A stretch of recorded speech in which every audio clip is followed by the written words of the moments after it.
Okay, in this video, we are gonna vapor blast a piece of wood. This is the scrap wood that I used to build this cabinet. This cabinet here is made out of 3 sheets of plywood, okay? And I have plans so you too can build one of these. Links are on the upper right. Okay, so I need to demonstrate blasting this and to show you that at 60 PSI, it does not damage wood whatsoever. You crank it up to 90, it will damage it, okay? But that's if you're an inch away, and there's no way you're gonna be an inch away from the walls of this cabinet in normal operation, okay? So anyway, I should have done this little test when I did the intro video a couple weeks ago. But anyway, what gave me this idea is just like a couple days ago, I posted a video, an interview with Shane Conley, okay? And in that video, we were talking about vapor blasting, and he says he uses wood corks to plug off the orifices on a carburetor so the media doesn't get into all the nooks and crannies, okay? So I will cut to that clip right now that we were talking about that. I found I'm shocked at how the wood it wasn't affected by the water. And man, these tapered little cones from Hobby Lobby. Wait. Wood was not affected by the water? No, it held it held. Oh, so you can make a wood blaster, right? All right. So okay, I see where you're going with this. So yeah, and I didn't even have to coat it. But okay, so that gave me the idea to just do a video. Hey, we're gonna blast this. I'm gonna show you what happens and whatnot. Now on top of this wood in here, I have a rubber membrane, 8 to 9 coats, 16th to 1/8 inch thickness of rubber, okay? And with the blasting, everything bounces off rubber. This machine does not remove rubber.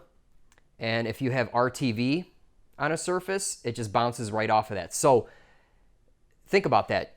The wood's unharmed, and then you got that rubber membrane on there. It's just bouncing right off, okay? It has a little give to it, okay?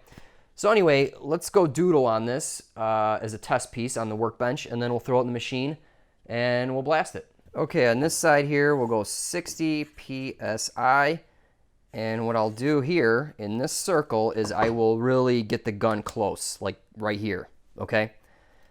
All right, so on this side, let's go 90. And it's gonna damage it, but I just wanna show you what it'll do.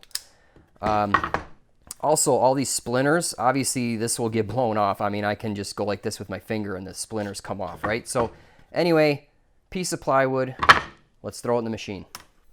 All right, wood's loaded in the machine. I haven't used this since yesterday. Cabinet is completely dry because water doesn't get held in here. Let me mix up the slurry. So this is 60 PSI dynamic. So right now, if I look at the gauge, it's 60 PSI. All right, so we're mixed. All right, let's get right in here. Obviously right here, you can see at this distance, nothing is happening to the wood. Okay, let's get right in here.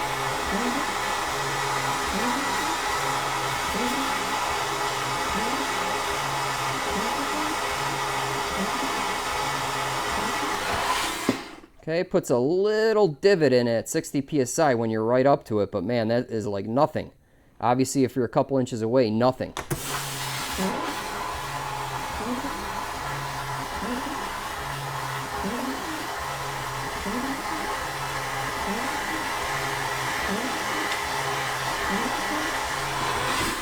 All right, let's crank it up to 90.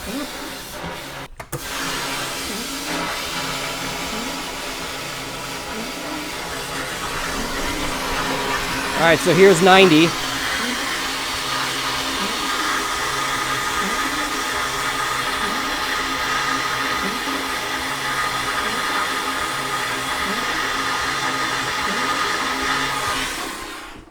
It's actually not even that bad. It's like denting it.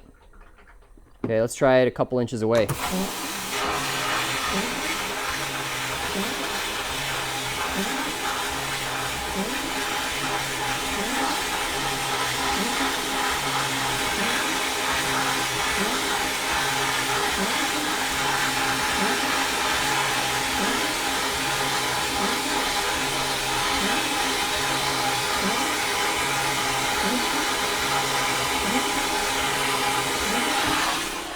So 90 psi doesn't even frickin' do anything. I mean, yeah, it's starting to damage it, but it's minimal. And if you think about it, let's say you're blasting something at 90 psi. I mean, let's say you have a part at 90 psi, here you're working. By the time the splatter gets to the walls, it's traveling at no speed at all. It's not going to damage it, okay? And even if, and as you increase your distance from your part, the velocity of the media is slower, so you're not damaging anything. All right, let me rinse this off, and we will go take a look at the workbench. All right, guys, so all I did is blew off a little bit of water. So this is the side we did 60 psi. You can see here is where I was just waving the gun past, and obviously nothing happened there. And then here's where I was, you know, half an inch away, focused on this circle, and there's about a 1/32 of a divot here. Okay, can barely see the divot. Okay, so it doesn't harm the wood at 60 psi. Okay, and this is bare wood, it's not coated with a rubber. Okay, here's 90 psi. I was waving it here, and it is removing some of the wood here, obviously. And then here's where I focused it half an inch away, and yeah, there's a little bit of wood missing. Okay, but I held it there for a long time.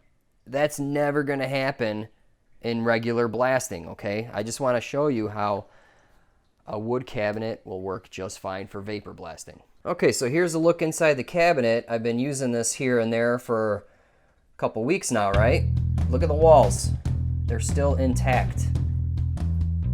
These walls are very far away from the blast gun when you're using it in normal operation, and the coating is holding up just fine.